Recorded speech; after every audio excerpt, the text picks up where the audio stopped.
sesi TOS. Apa itu TOS? Topik obrolan santai.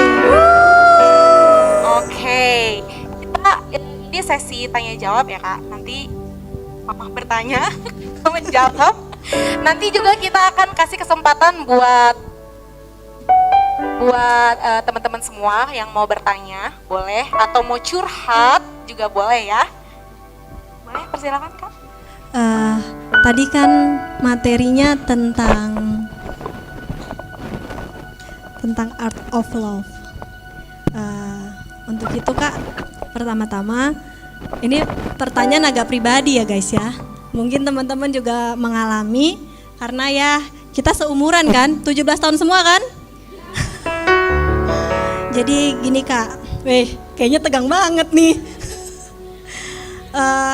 Kita kan adalah ciptaan Tuhan yang paling rare dan unik. Dari kita ini semua nggak ada yang sama sekali. Even twins atau triplets lah, nggak ada yang sama, bener-bener sama. Nah untuk itu Kak, kadang-kadang rare dan uniknya kita itu ngebuat kita itu membatasi diri. Karena ya contohnya aja standar beauty-nya Indonesia, kulit harus putih, badan harus langsing, kayak bihun. Ya, atau harus punya alis yang simetris kiri dan kanan, mata harus belok. Banyak sekali kadang-kadang yang ngebuat kita itu ngebatasin diri sampai kita itu nggak bisa ngapa-ngapain gitu. Jadi menurut kakak, kita sebagai anak-anak muda yang mungkin mengalami hal-hal ini, mau laki-laki apapun perempuan, gimana sih Kak cara ngadepinnya gitu? Aku boleh minta slide yang terakhir gak tadi ditampilin? Kita pakai slide ini pakai identitas kita yang baru ya. Jadi menurutku seperti bagaimana tadi saya menutup ini, kita harus tahu identitas kita yang baru di dalam Kristus itu siapa. Jadi ini penting sekali kita mengingatkan diri kita siapa kita di dalam Kristus. Tanpa kita tahu siapa diri kita di dalam Kristus, kita itu ngedengerin apa kata orang lebih penting daripada apa kata Kristus tentang kita. Jadi saya pernah ya, saya berasa tuh perut saya sakit, tapi saya ingat kata Tuhan Yesus, saya sudah disembuhkan oleh bilur-bilur di kayu salib. Jadi saya bilang, hei penyakit, kamu pergi, karena ini tubuh milik Kristus, jangan ganggu saya lagi. Jadi kita yang diserangkan pikiran kita ya, lewat perkataan orang, karena iman timbul dari pendengaran. Pendengaran akan firman Kristus. Jadi apa kata orang itu kadang suka ganggu kita kan. Jadi caranya gimana? Dengerin firman Tuhan lebih sering daripada kita mikirin apa kata orang. Ya. Jadi saya itu kalau lagi keluar negeri, aduh saya bukan karena suka keluar negeri, tapi sebenarnya saya udah sampai aduh jangan deh kalau bisa, tapi saya bersyukur atas kesempatan yang diberikan. Ada waktunya saya tuh nggak bisa tidur jam 3 pagi karena kepikiran hal ini, pikiran hal itu. Jam 2 pagi saya nggak bisa tidur. Terusnya saya ngapain? Saya lihat teman saya waktu saya mission trip, oh iya mereka tuh kalau jam 3 pagi pada berdoa, pada baca firman Tuhan. Cuma kan aduh pagi-pagi buka Alkitab, udah saya dengerin aja Spotify orang khotbah. Kalau ketiduran puji Tuhan, kalau gak ketiduran saya dengerin firman Tuhan. Jadi pas saya terjaga sebentar, kamu adalah anak Tuhan Yesus. Oh puji Tuhan, tidur lagi. terus pas Spotify itu, kamu diberkati, amin, tidur lagi. Jadi buat saya Spotify khotbah itu sangat memberkati saya. Jadi saya punya pengkhotbah favorit saya. Jadi pas bangun pagi saya udah kayak selesai meditasi aja. Langsung HP saya udah mau drop, udah tinggal 12% karena saya dengerin khotbah 4 jam. Jadi buat saya pengkhotbah itu ibaratnya kayak makanan siap saji. Buat saya makanan siap saji untuk roh kita. Jadi kita harus memperkuat iman kita tentang siapa diri kita tentang Tuhan. Saya ketemu teman saya yang orang Eropa. Saya tanya, kenapa sih kamu suka istri kamu orang dari Ambon. Dia bilang, oh iya, karena kalau perempuan kulit putih katanya kayak mayat. Beruntung. Jadi kan itu persepsi orang kan. Jadi ada yang suka putih, ada yang suka hitam, ada yang suka coklat. Jadi buat saya sesuatu yang fisik itu mah relatif semuanya ya. Jadi buat kalian tuh yang pengen dapet jodoh, yang paling penting kamu doa supaya orang itu melakukan kehendak Tuhan sehingga kalian sering agar bisa dipertemukan dalam rencana Tuhan. Itu sih buat sesi minggu depan ya. Kalau pembicara kalian bukan bagian saya. Kasih tepuk tangan dulu dong. Best banget ya pembicaraan kita malam hari ini. Terus nih Kak, aku mau tanya. Tadi kan rasa insecure itu muncul. Ketika kita sudah percaya nih Tuhan Yesus itu mengasihi saya mengasihi Tuhan Yesus, gak mungkin lah Yesus kasih masalah yang berat atau semacamnya gitu. Gimana diri kita itu bisa berdamai dengan rasa insecure kita tanpa kita egois dan jadi narsis sama Tuhan dan sesama gitu. Karena kita percaya Tuhan Yesus mengasihi saya gitu kan, mencintai saya. Kita egois sama Tuhan gitu. Oke. Bagus banget sih pertanyaannya. Jadi itu saya sebelum itu udah nyiapin sebelum saya baca term TOR dari ini, terms of reference dari TOS ini, saya ngeliat tuh di kitab Galatia. Kitab Galatia itu bab 6 ditulis buat kita tuh selalu berjaga-jaga atas hati kita sendiri. Jangan kita ngelihat narsis misal, oh gue selamat nih kali ini karena gue special. Semua orang juga special ya. Jadi kadang tuh kita perlu berasa semua orang juga special, jadi kita nggak usah lebay gitu. Dan kita itu nggak usah terlalu baper karena Tuhan sayang semua orang ya. Semua orang juga disayang Tuhan ya. Jadi aku coba bisa, ya Tuhan ini semua Tuhan sayang dan aku sayang juga. Apa yang Tuhan sayang aku juga sayang. Apa yang Tuhan gak gitu sayang aku gak gitu sayang juga. Tapi memang susah ya. Tapi Tuhan mau yang terbaik. Kadang kita belum nyampe ke situ, tapi ya keep trying. Kata itu Finding Nemo, Dory, keep on swimming. Swimming, keep on swimming. Yes, benar. Kita renang aja terus di dalam iman bersama Tuhan sampai tujuan. Amin. Kasih Luar tepuk biasa tangan ya. dulu dong teman-teman. Nah tadi kita udah mulai ya pertanyaan dari kita. Gimana nih teman-teman, apakah ada yang pengen nanya? Bebas, yang penting gak nanya nomor rekening aja. Dibebaskan, yuk. Ada yang mau bertanya? Atau mungkin mau cerita tentang pengalaman pribadi mencintai diri sendiri itu terlalu berat atau bagaimana? Ada yang mau? Atau mau lanjut dulu? Boleh lanjut dulu Kak. Oke. Nah Kak, tadi kan juga di isi khotbahnya itu ada tentang kita ini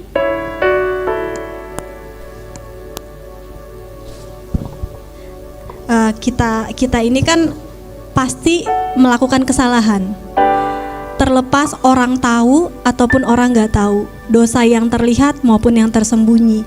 Kadang-kadang menurut kita dosa itu saat orang lain lihat, contohnya kita ngerokok di pinggir jalan, tahu-tahu Pak Gembala lewat, ya kan, merasa tuh. Tapi kalau nggak ketahuan, this is my life, ya kan? Ya, kadang-kadang ada juga, bahkan bukan kadang-kadang ya, kemungkinan banyak dari kita terjerat oleh pornografi yang mungkin kita melakukannya di dalam kamar, di dalam toilet, yang orang lain nggak tahu gitu. Nah itu semua kan ngebuat kita ngerasa aku tuh kotor banget gitu, aku nggak pantas gitu. Apalagi setiap malam minggu diusahain banget nih pergi youth, ya kan teman-teman, kita milih youth daripada kita nongki. Padahal kalau dibandingin lebih asik nongki. Nah, untuk punya rasa yang kembali lagi bahwa kita adalah ciptaan Tuhan, kembali lagi bahwa identitas kita adalah anak kesayangannya Tuhan Yesus tetap terima. Tapi kadang-kadang ada yang ngeblocking gitu.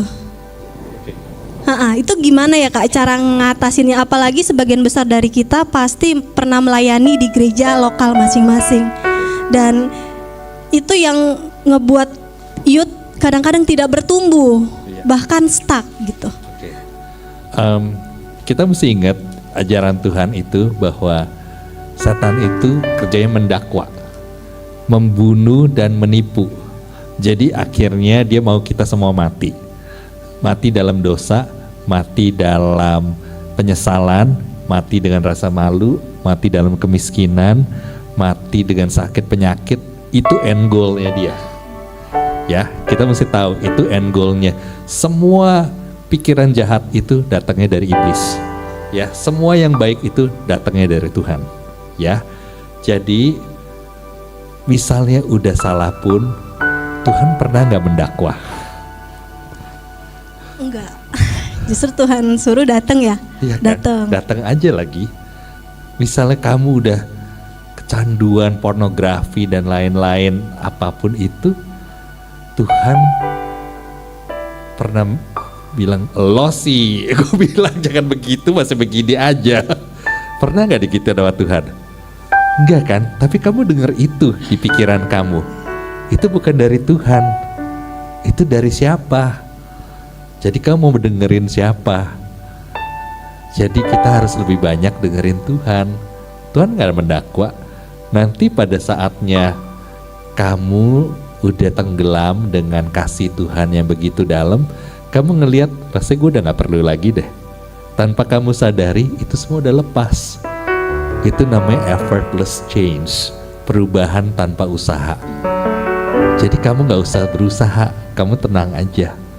Duduk tenang dan tinggal diam, disitulah letak kekuatanku. Seperti itu tertulis dalam firman Tuhan. Jadi tenang aja kalau kamu masih dalam kayak gitu. Kamu bisa bilang kebiasaan buruk keluar dalam hidupku. Kau punya kuasa untuk itu.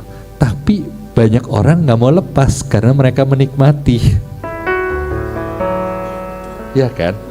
Kamu benar-benar mau lepas apa enggak? Kalau enggak pun Tuhan masih tetap sayang nunggu kamu.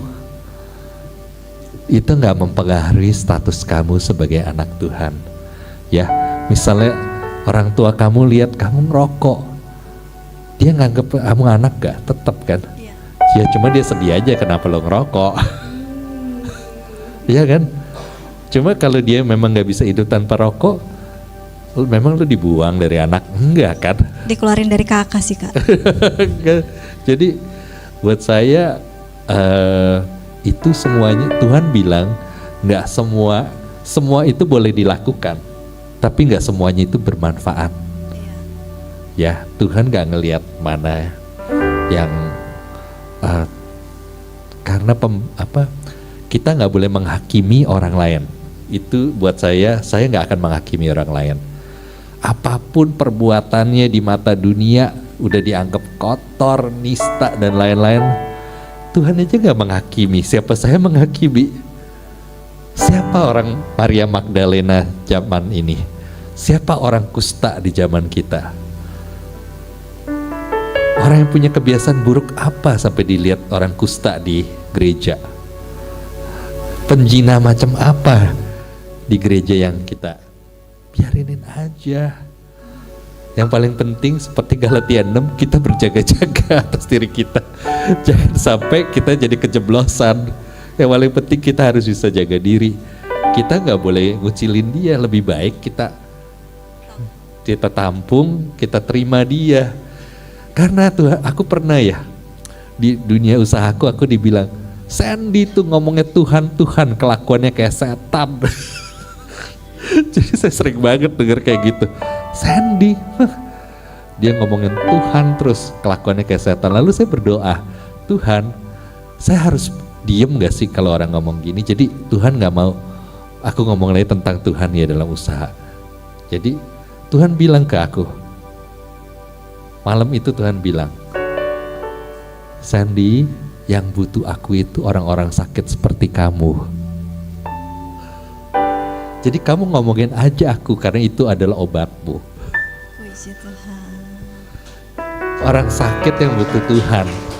Dan kita itu adalah orang-orang yang butuh Tuhan. Orang sehat gak butuh Tuhan. Dari seluruh keluargaku, aku sendiri yang Kristen. Dari adik kakak, ibu, yang lainnya Katolik.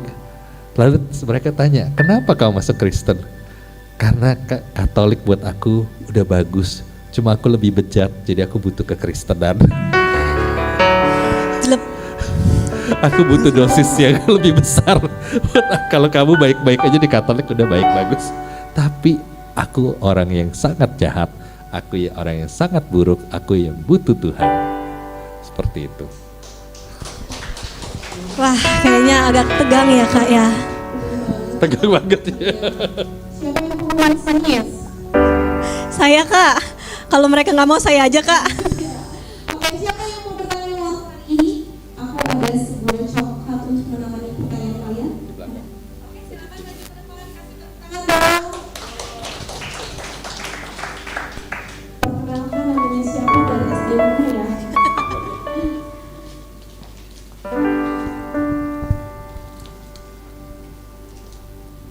Shalom semuanya. Oke. Perkenalkan nama saya pantun dulu bentar lah. Jalan-jalan ketemu tikus. Kenalin nama saya Agus. Tangan dong. Saya ada 2 pertanyaan. Kan tadi kakak bahas gimana kabarnya, terus kakak jawab biasa aja. Kan kalau secara anak-anak muda kan jawabnya sangat luar biasa. Kenapa kakak jawabnya cuma biasa aja? Terus pertanyaan yang kedua, bagaimana cara kita agar lebih dekat dengan Tuhan dan lebih peka akan perkataan Roh Kudus? Oke, cukup sekian. Kasih tepuk tangan. Thank you. Kenapa saya bilang biasa aja? Karena saya menetapkan dalam hidup saya standar saya harus sudah standarnya berbeda. Jadi yang buat orang harus luar biasa, kenapa harus luar biasa? Kenapa kita harus mengasihi orang pada saat Valentine aja? Kenapa saya gak bisa mengasihi orang setiap hari? Kenapa saya harus kasih hadiah orang pada saat Natal aja? Kenapa saya gak bisa kasih hadiah setiap saat saya mau? Jadi hal-hal yang luar biasa saya buat jadi kebiasaan saya. Itu makanya saya suka bilang, apa kabar ya? Biasa. Biasa baik, biasa luar biasa. Ya. Jadi itu jawaban pribadi saya. Jadi saya kalau ditanya biasa aja, karena semuanya baik. Karena saya punya salah satu mentor dulu, sekarang umurnya kayak udah tua sekali ya, dan masih hidup sehat. Kalau saya tanya, Pak apa kabarnya? Biasa. Oh kamu bilang biasa? Oh iya, itu ya ternyata maksudnya biasa baik, biasa luar biasa. Sudah sangat terbiasa ya. Jadi kita harus buat luar biasa itu jadi kebiasaan kita yang baik. Kebiasaan kita yang baru, itu saya pribadi ya. Lalu yang kedua itu bagaimana kita bisa lebih mendengarkan perkataan Tuhan. Jadi kuncinya baca firman Tuhan. Jadi pada saat kita baca firman Tuhan, usahakan pakai suara. Iman timbul dari pendengaran. Jadi itu kekuatan iman kita itu diaktifasinya pakai suara. Tuhan Yesus ngomong kepada badai, diam, pakai suara. Dia bisa nggak ngomong dalam hati? Bisa. Tapi aktivasi alam roh itu pakai suara. Kenapa kita nyanyi pujian Tuhan? Pujian penyembahan, atmosfer langsung berbeda. Karena kekuatan suara itu merubah atmosfer roh. Ya, kenapa di gereja itu pujian penyembahan pakai suara? Ya, suara itu frekuensi, punya energi yang bisa mengganti alam roh. Orang sakit, satu kata dari Tuhan Yesus sembuh. Ingat, Tuhan Yesus ada di dalam gue, hati-hati loh. Amin. Ya, kita powerful. Tepuk tangan ya. Oke, ada lagi yang mau bertanya? Masih banyak nih, ada sekitar 100 lagi. Ada dari TK. Ada yang mau bertanya? Oh silakan, boleh maju ke depan. Kasih tepuk tangan dulu dong teman-teman. Shalom. Nama saya Teresia dari Gereja Selembaran Jaya. Saya mau bertanya, kan kata pendetanya bilang saya mendengarkan suara hati saat dibilang menemui seseorang untuk berubah tiket gitu ya. Terus aku nanya, suara hati itu kan ada 2. ada suara hati Tuhan, terus suara hati dari kita sendiri. Cara membedakannya seperti apa? Sedangkan kita itu kan kadang bertanya-tanya, ini suara Tuhan apa suara setan nih? Kadang kan kita nggak tahu apa yang kita tindakan. Kita udah berdoa, kadang-kadang kan kita ngelakuin kesalahan, kadang-kadang salah gara-gara berpikir, ini suara Tuhan kali. Kali itu kata kali doang ya. Itu aja sih pertanyaannya. Terima kasih, Terima kasih. Trisha. Kasih tepuk tangan dong buat Kak Teresia. Baik, kita akan dengarkan. Trisha, makanan favoritnya apa, Trish? Bilang nasi uduk ya. Coklat, right? Oke. Pada saat kita makan coklat, kita tuh nggak mikir ini gulanya berapa persen, ada garamnya. Pokoknya kita nikmatin aja kan. Tujuannya kita mau menikmati coklat itu kan. Jadi buat saya nggak penting ini suara hati saya apa suara Tuhan. Tujuan saya adalah untuk kepentingan Tuhan. Ya, jadi buat aku, kita mikir akhirnya itu kita tujuannya apa. Ini buat apa. Jadi buat aku tuh manfaatnya apa. Manfaatnya ini aku ingin istirahat lebih awal sehingga aku bisa mempersiapkan pada saat ketemu anak-anak yang dikasih Tuhan, aku bisa tampil prima. Amin. Jadi tujuanku itu aja. Kalau memang dikasih, puji Tuhan. Kalau enggak, setidaknya saya udah usaha dan saya tahu walaupun saya gak dapat tiket itu, Tuhan bisa kasih saya istirahat. Pada saat saya tidur aja bisa berdiri, bisa tidur. Jadi Tuhan, walaupun rencana saya seperti ini kalau dikabulkan, oke. Kalau enggak, Tuhan udah punya rencana lebih baik daripada rencana saya. Saya percaya gitu, Tres. Jadi buat saya nggak masalah. Biasa Jadi ya. Kesimpulannya yang penting tujuannya untuk kepentingan Tuhan aja gitu ya. Benar. Buat saya untuk kepentingan siapa? Iya. Kalau misalnya memang saya nggak dapat, artinya mungkin saya mau diketemuin Tuhan siapa, makanya saya nggak boleh. Iya. Jadi saya minggu lalu ke Filipina, ke Manila untuk bisnis trip saya.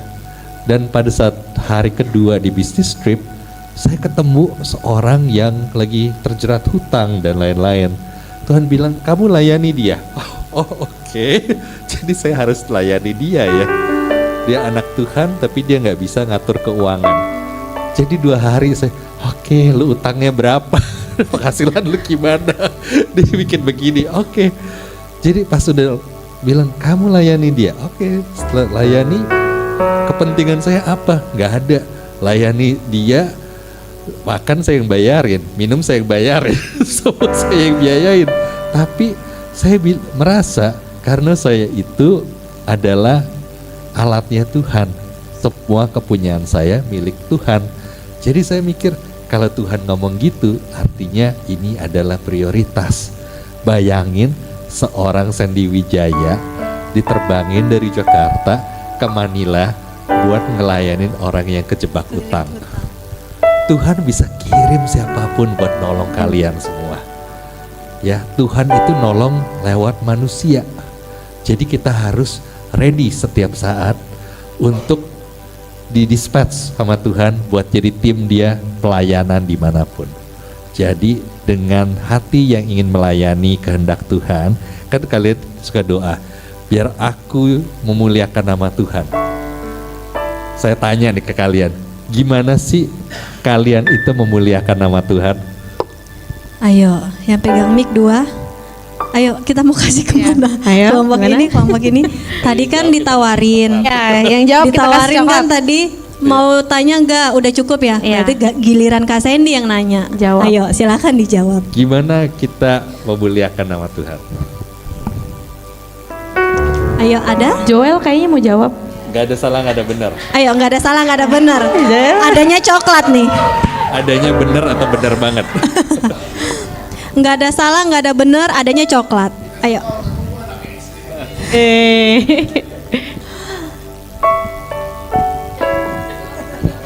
Tadi apa pertanyaannya, Kak? Bagaimana kita konkretnya memuliakan Tuhan tuh gimana sih? Kalau Ya. Ini. Kalau menurut saya memuliakan Tuhan itu lewat dari sisi kehidupan saya dan dari pelayanan saya. Terima kasih. Makasih ya. Contoh. Contohnya. Tadi kayaknya satu doang nanya. Contohnya. Hah? Contohnya gimana? Kan tadi katanya memuliakan Tuhan Contoh lewat kehidupan dan Terakhir kamu merasa dengan perbuatan kamu memuliakan Tuhan. nah. Contoh pelayanannya apa tadi? Kalau ya kalau lihat pelayanan saya Kak, mungkin lihat dari saya melayani Tuhan, saya di bidang musik. Ya saya melayani di beberapa gereja. Gak itu mungkin gak sombong itu kan disuruh cerita. Dan kalau mungkin dari kehidupan saya ya setiap saya mungkin baik sama orang lah, nggak memandang. Ya dah, ya maaf. Ya, udah, cukup, maaf cukup. saya Udah, bejat. udah. Cukup. Oke, makasih. Kasih ya dong. 4 beli di warung. Oke, gimana Kak? Oke, bagus bener dan saya tuh cuma mau ngasih tahu bagaimana sebenarnya kita memuliakan siapapun adalah dengan memberikan dia perhatian. Pada saat kita memberikan perhatian kita itu sedang memuliakan orang tersebut atau siapapun itu. Jadi kuncinya adalah perhatian kita. Pada saat waktu perhatian kita banyak di game, kita itu sedang memuliakan siapa.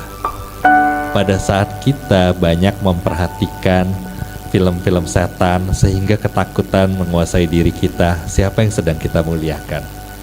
Jadi pergunakan waktu kita baik-baik. Saya baru ngerti pada saat guru saya ngajar itu. Jadi pada saat siapa yang megang waktu kita paling banyak, itu yang sedang kita muliakan. Jadi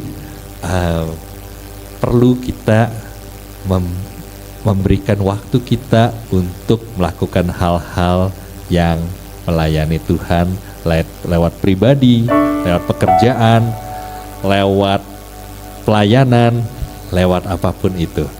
Jadi menurut saya itu adalah hidup yang seimbang.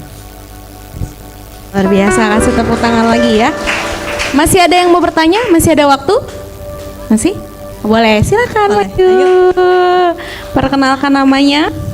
Mana? Oke, shalom, aku Jingga.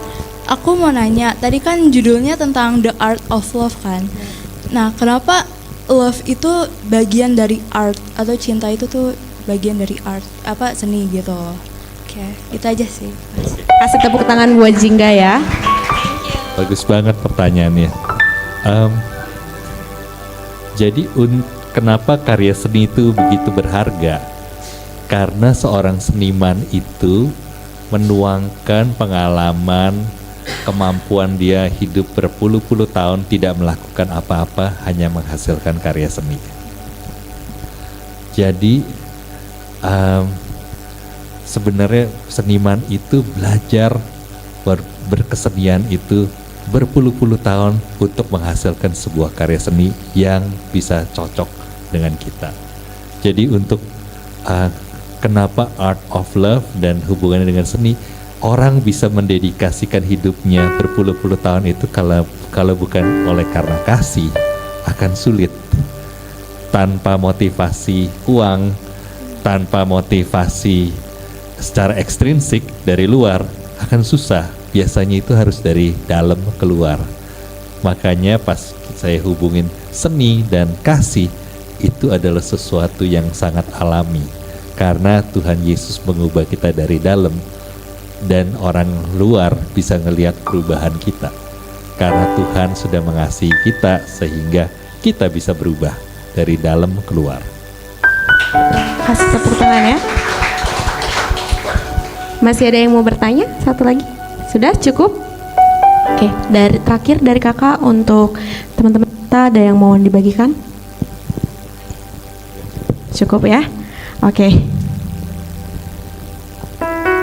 Mari kita tutup dalam doa ya.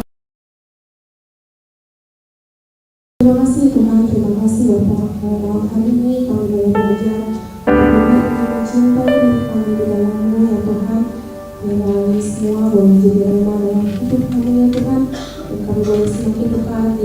di dalam-Mu ya Tuhan. Kau berkati selalu Kak Sandy yang sudah memberikan firman malam hari ini. Kau selalu berkati dia dalam pekerjaan, dalam pelayanan dengan Tuhan, dan keluarganya Tuhan. Dan setiap kami yang menerima firman ini boleh pulang dengan sukacita yang dari Tuhan. Tuhan, kami mengucap syukur, semua yang percaya katakan amin. Amin. Kita mau say thank you, bilang terima kasih untuk Kak Sandy. Untuk teman-teman, kita sama-sama arahkan tangan kita yang bentuk hati ya, bukan cuan ya. Ini hati-hati. Sarangnya kepada Kak Sandy. Malam ini kita sudah diberkati dengan pemberitaan firman Tuhan. Kita mau berkati Kak Sandy dengan cinta dan perhatian. Sama-sama kita ucapkan thank you Kak Sandy atas firman-Nya. Tuhan Yesus memberkati. 1, 2, 3. Thank you Kak Sandy atas firman-Nya. Tuhan Yesus memberkati.